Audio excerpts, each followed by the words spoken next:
munaasabadan oo ahayd sagootin iyo quraan akhris ayaa loo sameeyay 3 arday oo kamid ah ardayda galmudug ku matalaysa tartanka quraanka ee bisha Ramadaan kaas oo sanadkii afraad lagu qabanayo magaalada Muqdisho isla markaana uu taabagelinayo madaxweynaha qaranka Xasan Sheekh Maxamuud. 3 arday oo ka soo baxay ardayda gobolka Mudug ayaa wax ka barta mu'asasada Nuurul Bayaan xarumaheeda gobolka Mudug. waana sanadkii afraad ee ardayda mu'asasadan ay kaalimaha hore ka soo galaan tartanka quraanka ee galmudug isla markaana ay u gudbayaan heer federaal. munaasabada sagootinta ardaydan waxaa ka qayb galay mas'uuliyiin ka tirsan galmudug, maamulka degmada, culimo, odayaal dhaqan, ganacsato iyo marti sharaf kale. agaasimaha arrimaha bulshada degmada Gaalkacyo Daahir Maxamuud Cilmi oo munaasabada ugu horeyn ka hadlay ayaa bogaadiyay dadaalka ardaydan iyo mu'asasada Nuurul Bayaan isagoo ballan qaaday in ka mas'uuliyiin ahaan ay maamuus ka weyn tan u sameyn doonaan ardayda marka uu soo dhamaado tartanka qaranka ee heer federaal. in maanta ardaydii ka soo tartanka ku soo gudubtay heer galmudug oo heer istayda oo haddana reer muduga mar labaad reer Gaalkacyooda farxad weyn bay noo tahay. xaqiiqdii reer Gaalkacyo waxaan rajaynayaa inay tartanka noocaasi uga dhigan yahay qiimo weyn. rajada aan ka qabnana insha Allah sidoo kale in Soomaaliya soo qaadi doona Ilaahay idinkiis ayaanu rajaynaynaa.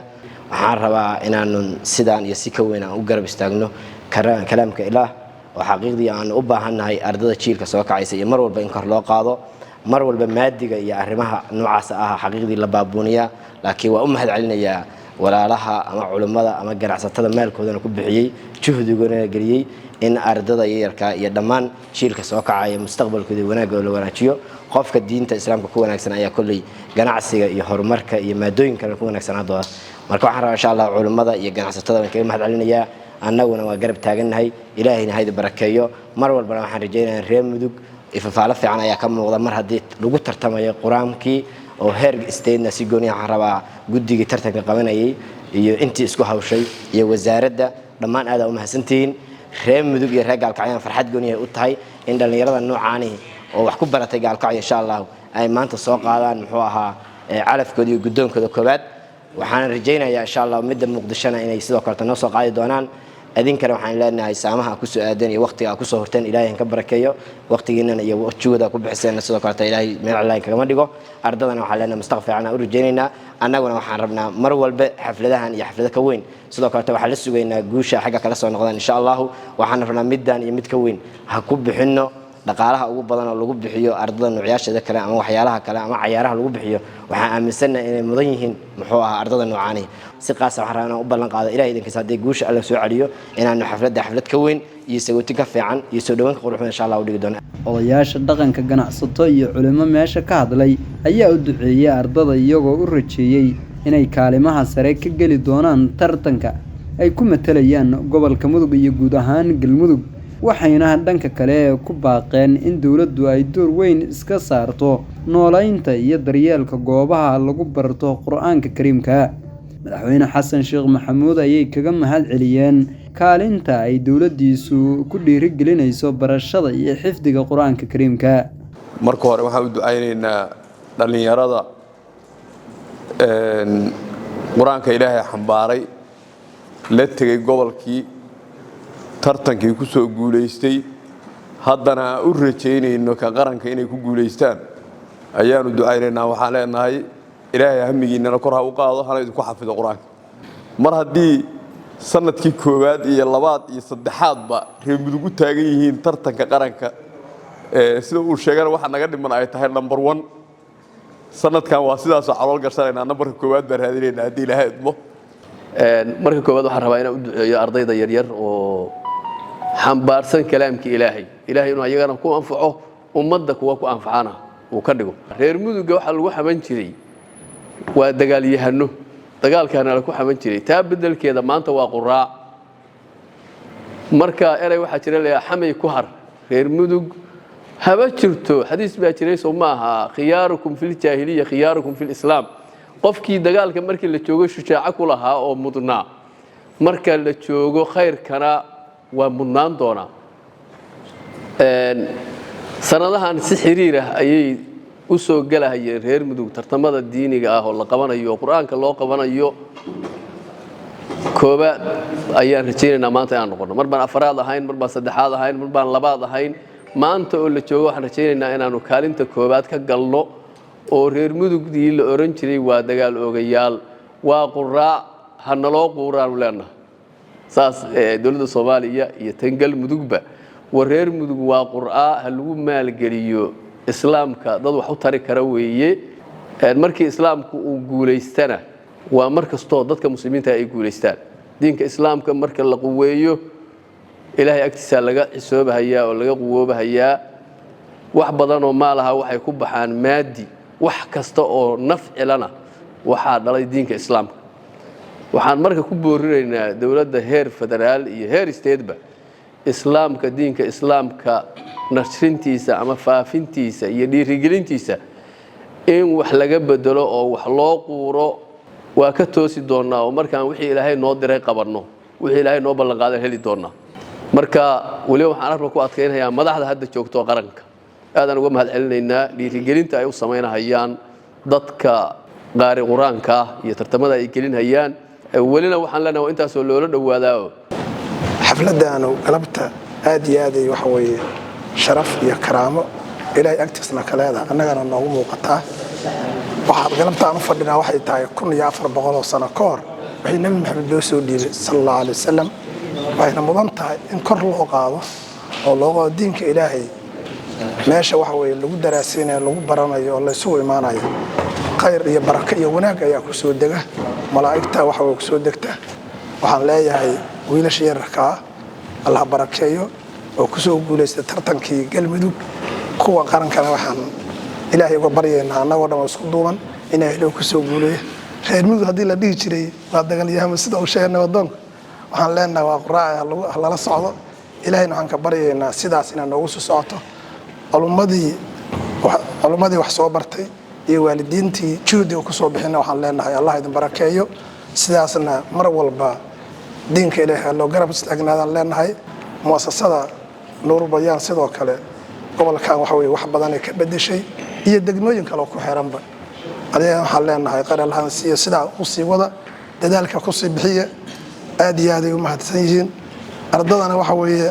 annaga waxa weeye qalbiga ka hadlayna aan wada duceynaa inay ku guuleystaan qaranka inay ku guuleystaan sidoo kale madaxweynaha qaranku hadduu sidaan waagi horena oo culumadii uu yiraahdo isu timaado meelna waxa weeye go'aankay soo saaraan adduunyada isaga yeeray sidoo kale wuxuu ku mahadsan yahay inuu jiri ardada Soomaaliya hal isu keeno waxa la wixii soo baxana waxa weeye aad loo qadarinaya aad aan ugu mahadcelinayaa isagana aad iyo aad u mahadsan yahay dawladda galmudug sidoo kale iyaduna xafladda ay u qabanayso ardada quraanka xambaarsan iyaduna ay ku mahadsan tahay haddaysan maamul jirin waxa ma jiraan way waxaan meesha hadda ku fadhinaa waa nabadgelyo waxaan haysanaa gaalkay waxa soo martana waa loogi hadda waxay taana waa loogihay waxaan leenahay miisaanka xasanaadka Allah u saaro idinkana waxaan leenahay runtii waan farax gelisanay Ilaahay subhanahu wa ta'ala in farax geliyo oo wax runtii aad loogu farxo marka halkay waxaan ku soo gabagabeynayaa runtii macallimiintii dhaxda u soo xiratay oo halkaan soo gaarsiisay waxaan ognahay runtii inay aad iyo aad maartay wax lagu dayday ay yihiin kuwa kalena jidka ay ku soo jiraan ayaantaana daris baan nahay wax runtii aad loogu farxo weeye shirkaani waa shir aad u qurux badan aad u sharaf badan aad u xigmad badan dadkuna waa wax loo baahan yahay in dadka lagu dhiirigeliyo diinta lagu dhiirigeliyo waalidkii ilmahaas waxa weeye maanta sharaftii guusha noo soo hooyo maaragtay imtixaanka gobolka mudug inay ku guuleystaan oo galmudug ay ka soo qaataan Soomaaliya inay ka soo qaataan aan rajaynayn waxaan leenahay intii ka soo shaqeysay ama waalid ha noqoto ama macallimiintii wax bartaan noqotay waa maadsan yihiin dadka shirkan u qaban qaabiyay oo waxa weeye in maaragtay xafladan loo dhigo lagu dhiirigeliyo in kastoo ay ku muhiimsanayd dad boqolaal gaaray inay maanta meesha yimaadaan ayagana waxaan leenahay waa maadsantihiin anigoo afka gobolka iyo afka bulshada ku hadlayana waxaan leeyahay dhammaanteen horta aan ka shaqeynaa nabadda haddaan nabadda gobolka mudug laga shaqeyn waxbarasho ma jirayso quruxina ma jirayso gobolkan meeshuu ka yimid waa isla ognahay meel mugdiyuu ka yimid meeshuu hadda maraya waxaan leenahay ilaahay meel ka sii wanaagsan ha noogu sii geeyo aan gaarsiino gobolka mudug si maanta qalin buu marayaa qof kasta qalinkaas inuu ku xisaabtamo oo qof walba soo wax u barataa kaliya ay timaado ee qorigu meesha ka baxo sababta uga bixi karaana waxay tahay qof kaste ee ku nool reer galmudug oo waliba ku nool gobolka mudug dadku waxay oran jireen gobolka mudug hadduu nabad noqdo waa Soomaaliya nabad waa run mudug dhibka ka tagay ayaa Soomaaliya oo dhan saameeyay hadduu mudug nabad noqotana Soomaaliya oo dhan waa nabad marka inaan nabadaas ka shaqeyno inaan wada jirka ka shaqeyno yaryarka waxaan rabaa inaan iraahdo waad guulaysateen mar haddaad galmudug u soo guulaysateen horta guushii gacantaad ku haysaan wixii markaan ka dambeeyay israab baa la yiraahdaa guushiina gacantaad ku haysataan finalkii mar haddaa u soo gudubteen inaad qaranka oo Soomaaliya ka soo tartantaan horta niyadiina kor u qaada waad guulaysateen farxadda ku seexda insha Allah inta dhimanna waa soo heleysaan insha Allah taala intaas markaan ardada iraahdo nurul bayaan jazaakumullahu khayr culimada iyo akhyaarta wada iyo ganacsatada taageerta dhammaan waxaan leenahay jazaakumullahu khayr Soomaalidii hore waxay oran jirtay wadaad wardigaaga waa la helay baa ku filan reerka diinta la wadaadsado oo tufta ku aqriyo cid ku tufalida sheekh tuftaadii tahliishaada cudur kama dambeyn ee farxad u dhima lama arko mar haday finaalkii ku soo guuleysteen waa la hayaa guushi ay rabeen ilaahayna waxaan weydiisanaynaa inuu miisaanka xasanaadka u saaro jizadooda iyo amal maridooda uu janno ka dhigo nurul bayaan quraanka ka sokow gobolka waxay ku soo kordhisay sida hadda nabadoonadu sheegeen oo yiraahdeen macallimiinta iskuulka iyo ardadana waa loo labisaa mushaar baa la siiyaa iskuulka macallimiin ardadana waa loo labisaa bilcagsigeeda nurul bayaan culimada haysa iyo ganacsatada taageerta waxay qayb libaax ka qaateen ardagu inuu ka qurux badnaado ardaga iskuulka waxay isku taxalluujiyeen meesha lagu dhiganayo quraanka oo nurul bayaan ay madrasooyinka ay gobolka mudug iyo taniya galgaduud ka hayso inay ka qurux badnaato iskuulada meel nadaafad leh oo qurux badan oo mutuleel leh oo ardaygu labisan yahay oo uniformka diiniga iyo sharciga islaamka ku labisan yahay inay ardada iyo waalidiinta ba ku tarqiibiyaan go'aankaasna ku qaataan maalkoodana ku bixiyaan ayay nurul bayaan iyo inta ganacsatada ku taageertaaba ay isla qaateen arintaas waxay keentay inta iyagu ay hayaan maahane inta kale xataa inay kaga dayato oo gobolkii uu horumar saa ku gaaro oo ay xataa dugsidii ay sayagu gacanta ku hayn oo dadka kale ay culimada kale gacanta ku haysay inay iyaguna markaa qaataan labiskaas iyo quruxdaas iyo tartankaas iyo inay qaataan waxa xusid mudan aniga iyo intii iga horeysay oo mudug quraanka ka soo dhigatay inay wax tajwiid la yiraahdo ku dhigan inta ka dambaysa haddana waxa looga dhigtaa tajwiidka ayaa looga dhigtaa quraanka mudug looga dhigtaa Suldaan Cabdullaahi Cali Sheekh iyo isku duwaha wasaaradda beeraha Cabdiwali Shariif oo ugu dambeyntii munaasabadda ka hadlay ayaa sheegay soo kale nurul bayaan runtii sanadii soo socday gobolka mudug ayada hoggaanka tartanka hogaaminaysa haddana maanta iyaga hogaaminaya waxaa la sheegay inta soo baxday oo tartanka galmudug soo baxday inay nurul bayaan tahay nurul bayaan waxaa la Allah barakeeyo gobolka shaqada bay ka haysaa madrasadaha kale oo diiniga aan xarajeynayo inay sidaas kala kor soo kacaan oo tartanka ka qayb qaataan oo dadaalkaas juhdigaas ay bixisay madrasada ay tartankaas ay ka qayb galaan xarajeyna ilaahay uu guuleeyo waxaan ugu ducaynaynaa ilaahay soo guuleeyo idinkuna dadaalkiina laba intaana galto idin ducaysay aniguna u dambeeyay waa idin ducaynaya ilaahay inuu soo guuleeyo oo galmudug maanta koobka soo qaado idinkuna soo qaadaan muasasada nurul bayaan oo deegaanka laga garanayo oo la ogyahay waxyaalaha ay ka soo qabteen deegaankan iyo madrasooyinka laga furay iyo bilicda dhismayaasha iyo qaabka lagu soo kordhiyey iyo bulshada isbedelkeeda xataa qayb badan ay ka qaateen oo aan ognahay iyadoo dugsidii qaar loox iyo meel ciide iyo wax lagu dhigo in la keeno dugsi miis lagu dhiganayo ardal uniform loo gelinayo iyo meelo qurxoon oo waaweyn oo meelihii iskuulka dhowrka dabaq loo dhisi jiray dhowr dabaq loo dhisay culimada ka shaqeysay inta taageerta waxaan leeyahay ilaahay subxaanahu wa ta'ala maalkiina iyo diintiina ilmihiina ilaahayna barakeeyo